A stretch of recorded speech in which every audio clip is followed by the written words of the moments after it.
During the time of Jesus' ministry, there were two groups of prominent Jews in Judea.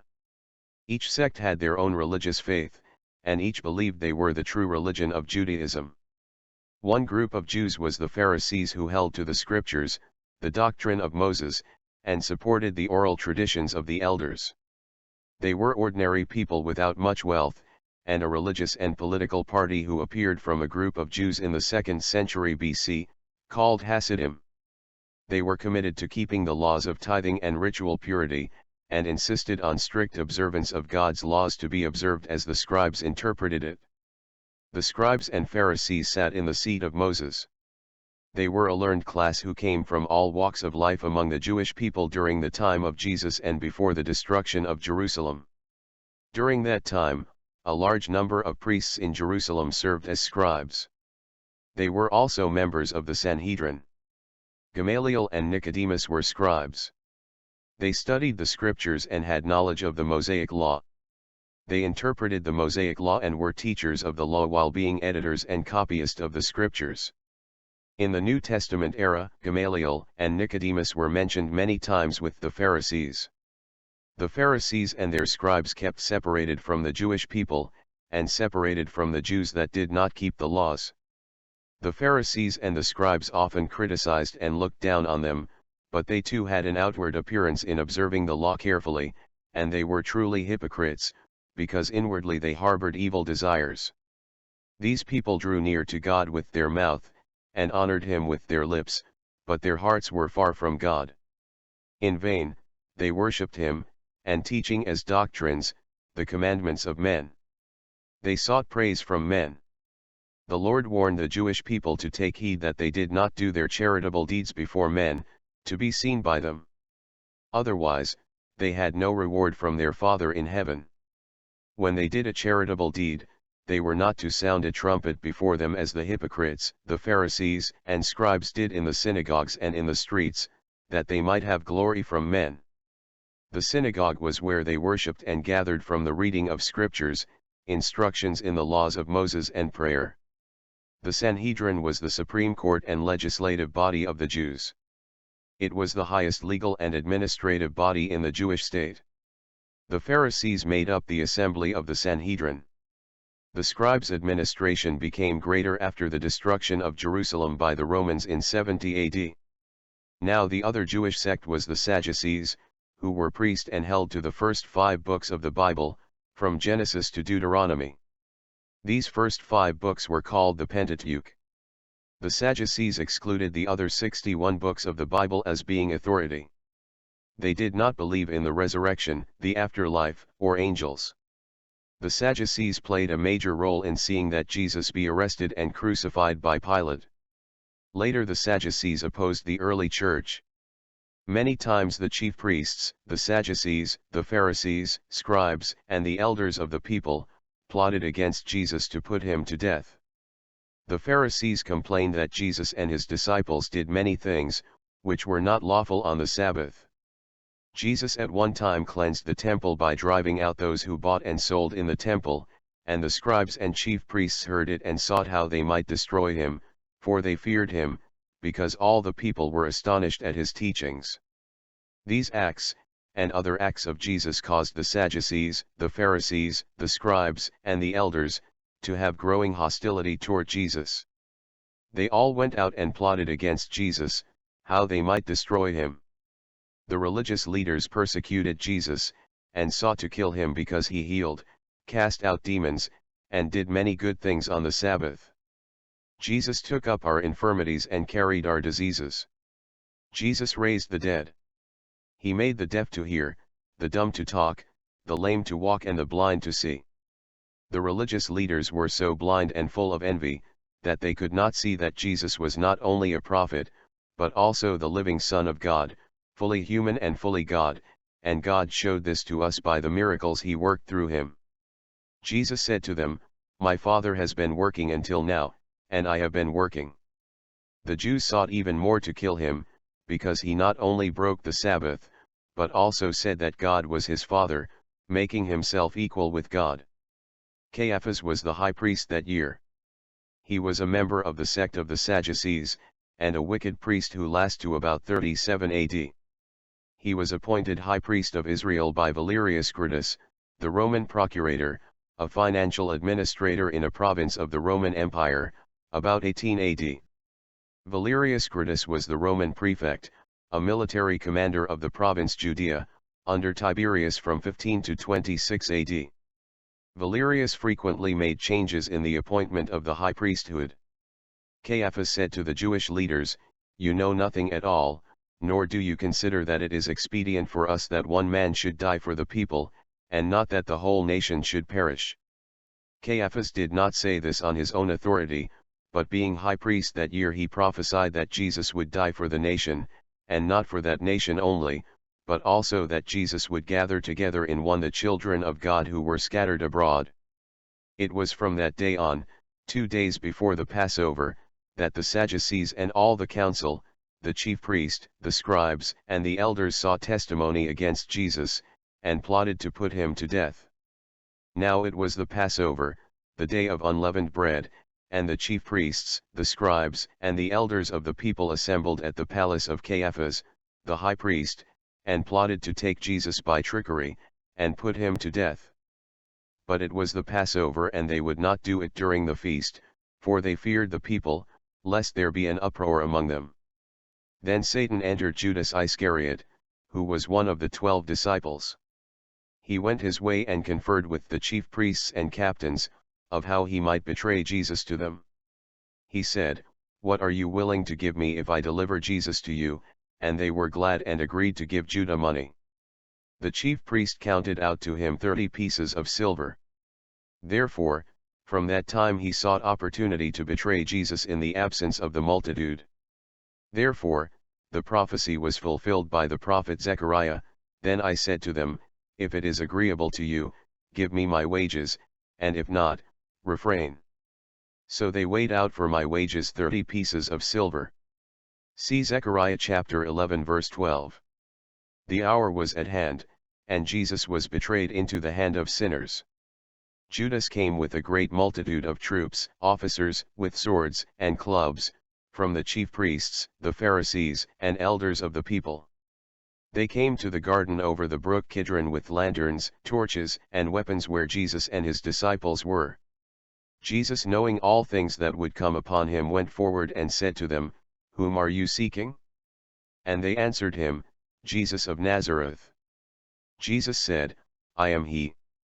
Now when he said to them, "I am he," they drew back and fell to the ground. Judas Iscariot had given them a sign: to whomever he kisses, he was the one to seize.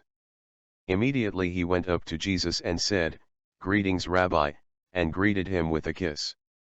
Then Jesus said to Judas, "Are you betraying the Son of Man with a kiss?" Even so, they came and laid hands on Jesus and took him. Jesus was daily in the temple with the chief priests, the captains of the temple, and the elders who came out to him, and they never once tried to seize him. However, this was now their hour, and the power of darkness, and they came out against him as a robber with swords, and clubs. The detachment of troops, the captain, and the officers of the Jews arrested Jesus and bound him. They led him away to Annas first, the father-in-law of Caiaphas, who was high priest of Jerusalem that year.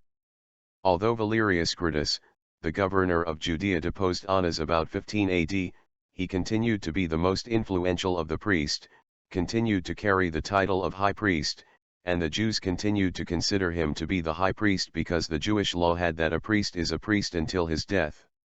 Therefore, those who had laid hold of Jesus led him away to Caiaphas the high priest, where the scribes and the elders were assembled. Jesus is betrayed, and this would be his first trial with the Jewish leaders. Peter followed him at a distance to the high priest's courtyard, and he went in and sat with the servants to see the end. It was then that the chief priests, the elders, and all the council sought false testimony against Jesus to put him to death, but found none. Even though many false witnesses came forward, they found none. At last, 2 false witnesses came forward and said, "This fellow said, I am able to destroy the temple of God and to build it in 3 days." The high priest arose and said to Jesus, "Do you answer nothing?" But Jesus kept silent. The high priest put Jesus under an oath by the living God, to tell them if he was the Christ, the Son of God. Jesus said to him, "It is as you said. Nevertheless, I say to you, thereafter you will see the Son of Man sitting at the right hand of the power, and coming on the clouds of heaven." Then the high priest tore his clothes and said that Jesus had spoken blasphemy. He asked, "What need of further witnesses? What do you think?" He asked the Jewish leaders, and they answered him and said, "He is deserving of death." Then they spat in Jesus' face and beat him, and others struck him with the palms of their hands, saying, "Prophesy to us, Christ. Who is the one who struck you?" Then, it was immediately in the morning the chief priests held a consultation with the elders of the people, the scribes, and the whole council, and they bound Jesus, led him away and delivered him to Pontius Pilate, the governor of Judea. They led Jesus to the praetorium, but they themselves did not go in, lest they be defiled, and could not eat the Passover meal. When Judas Iscariot saw that Jesus had been condemned, he was remorseful and brought back the 30 pieces of silver to the chief priests and elders, saying, "I have sinned by betraying innocent blood." Nevertheless, they said, "What is that to us? You see to it." Then Judas threw down the pieces of silver in the temple and departed and went and hanged himself. The chief priests took the silver pieces and said, "It is not lawful to put them into the treasury, because they are the price of blood."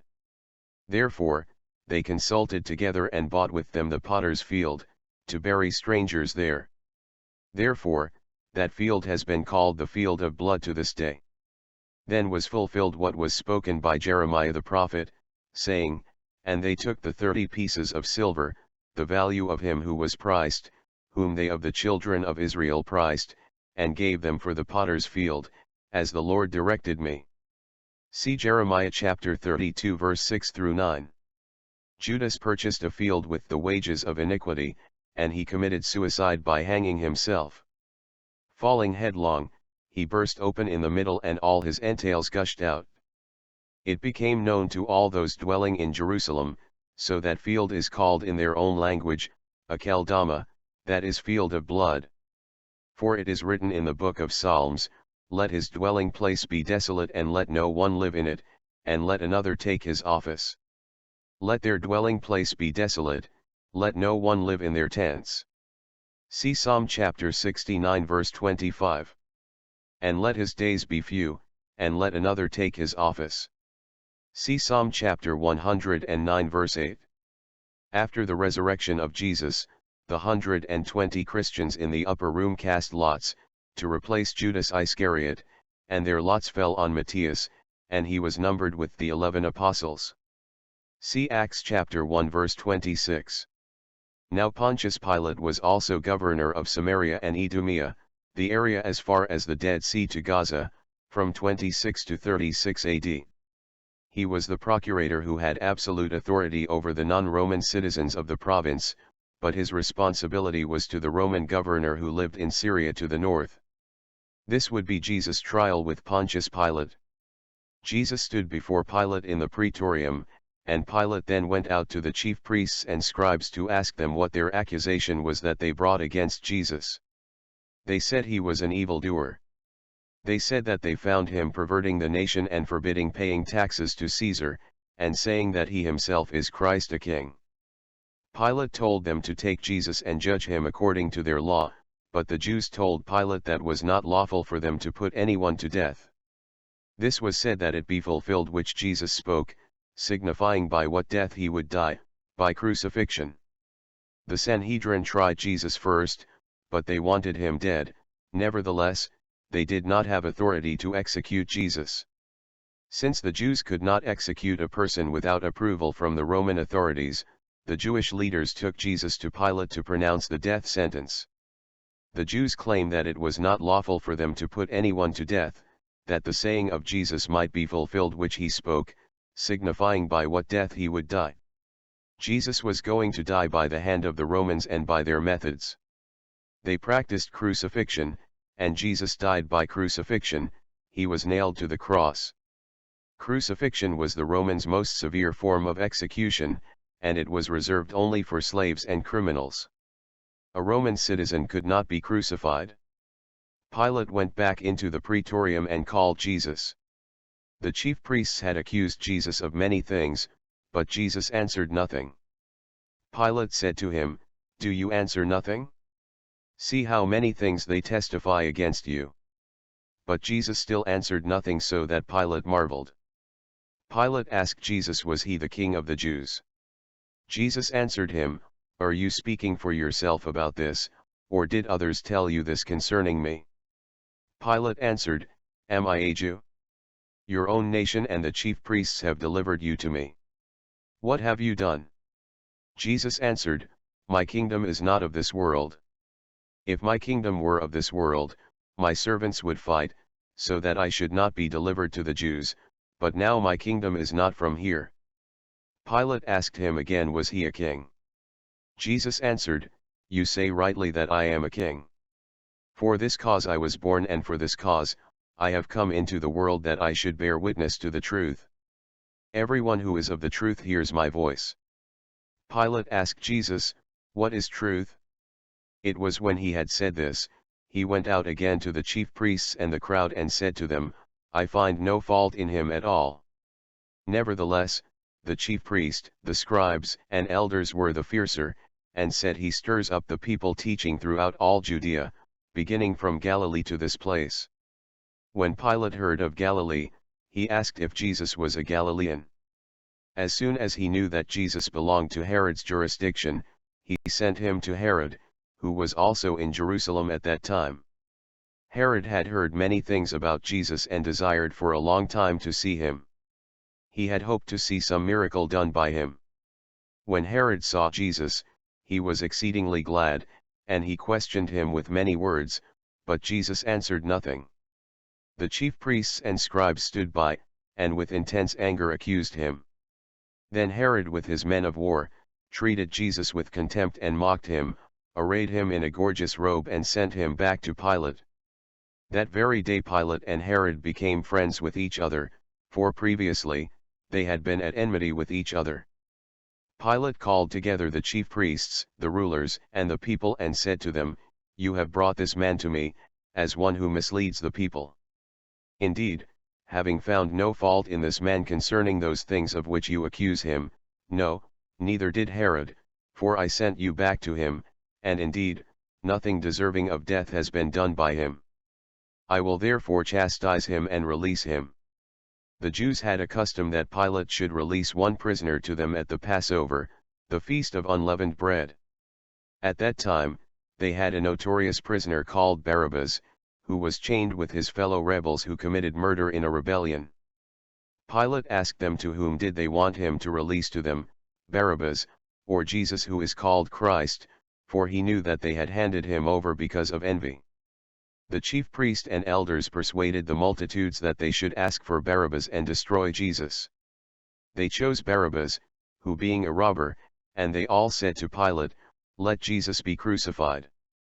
Pilate wished to release Jesus, but the chief priests stirred up the crowd, and they shouted, "Crucify him, crucify him." Likewise, they all cried out at once to do away with Jesus and release to them Barabbas, who had been thrown into prison for a certain rebellion made in the city, and for murder. They were insistent, demanding with loud voices that Jesus be crucified, and the voices of these men and of the chief priests prevailed. Pilate wanted to know then what to do with Jesus, whom they called the King of the Jews. They cried out the more to crucify him. When Pilate asked, "What evil has he done?" they cried out the more to crucify him. So to gratify the crowd, Pilate gave sentence that it should be as they requested. He released to them Barabbas, who for rebellion and murder had been thrown into prison, and after he had scourged Jesus, he delivered him to be crucified. Then the soldiers of the governor led Jesus into the hall, which was the praetorium, and gathered the whole garrison around him. Then the soldiers of the governor stripped Jesus and clothed him with a scarlet robe, and they twisted a crown of thorns, put it on his head, and a reed in his right hand. They bowed the knee before him, worshipped him, and mocked him, saying, "Hail, King of the Jews!" Then they spat on him, took the reed, and struck him on the head. When they had mocked him more, Pilate then went out again and said to them, Behold, I am bringing him out to you that you may know that I find no fault in him. Then Jesus came out wearing the crown of thorns and the purple robe, and Pilate said to them, Behold the man. So when the chief priests and officers saw him, they cried out, saying, Crucify him, crucify him.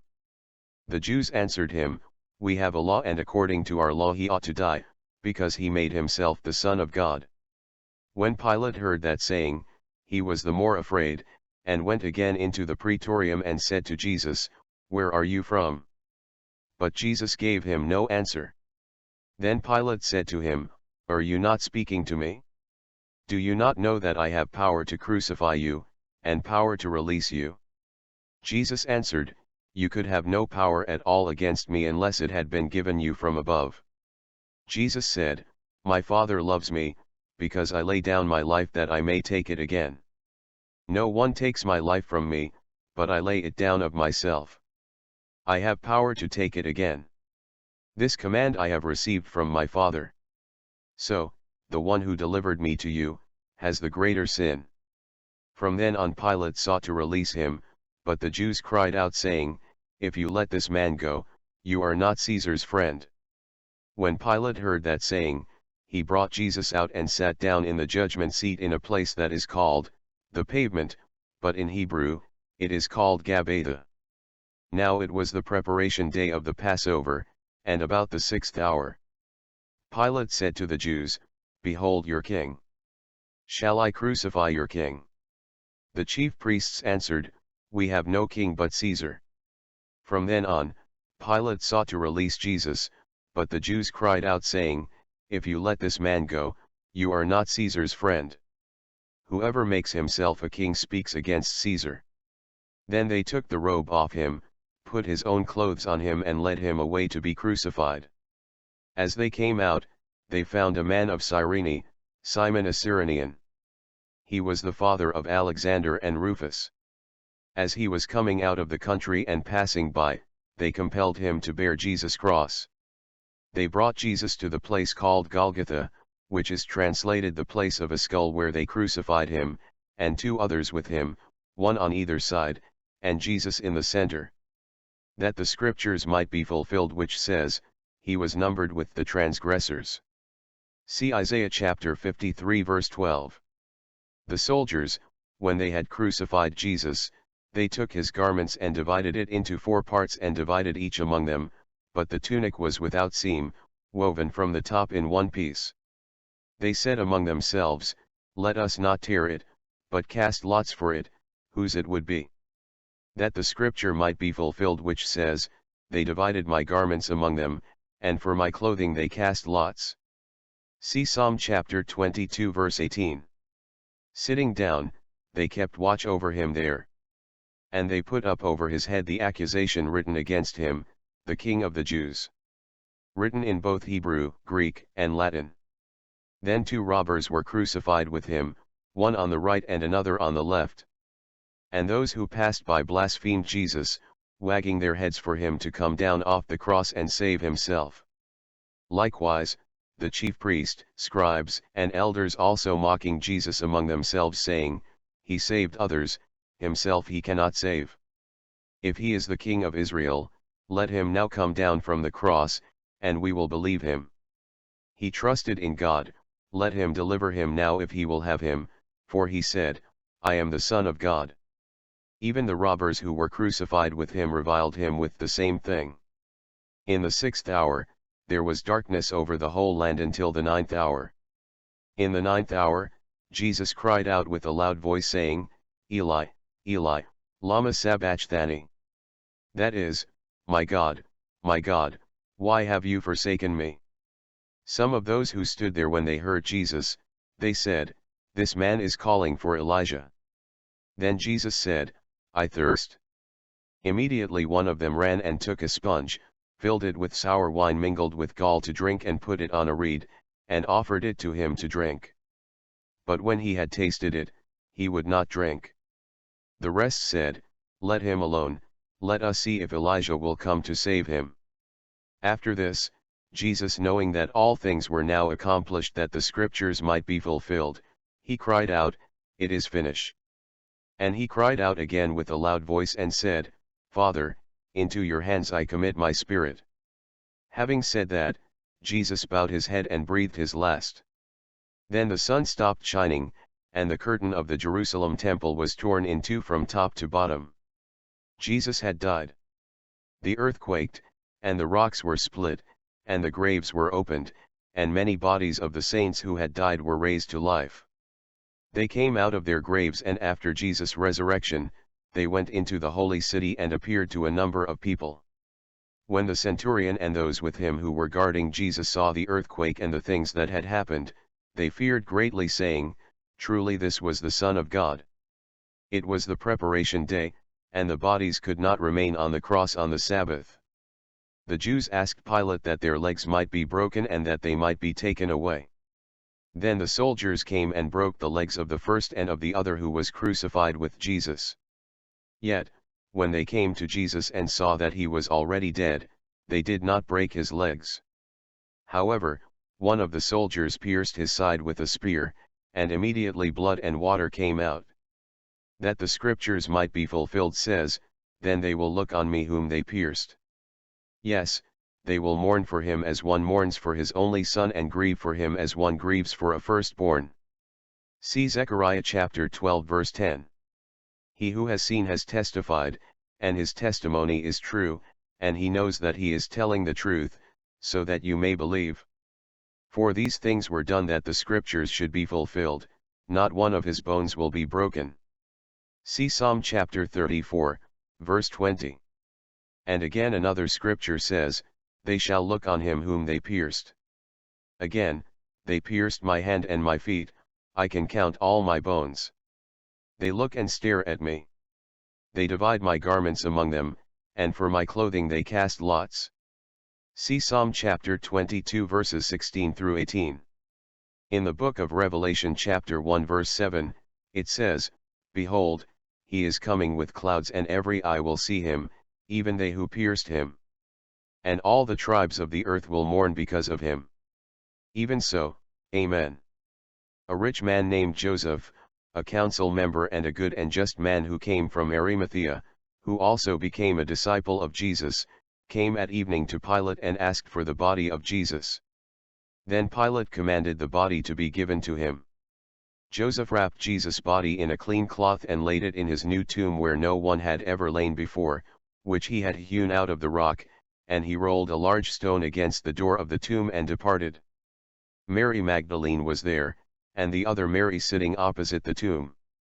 On the next day, which followed the day of preparation, the chief priests and the Pharisees gathered to Pilate. They had remembered while Jesus was alive, that he said after 3 days he would rise from the grave. So, they wanted Pilate to make the tomb secure until the 3rd day. They figured that the disciples were going to come by night to steal Jesus' body and take it away and say to the people that he has risen from the dead. The religious leaders claim that the last deception, as they called it, Jesus is the Messiah, would be worse than the first, Jesus is the risen Son of God. So Pilate said to them, "You have a guard, go your way, make it as secure as you know how." So they went and made the tomb secure, sealing the stone and setting the guard.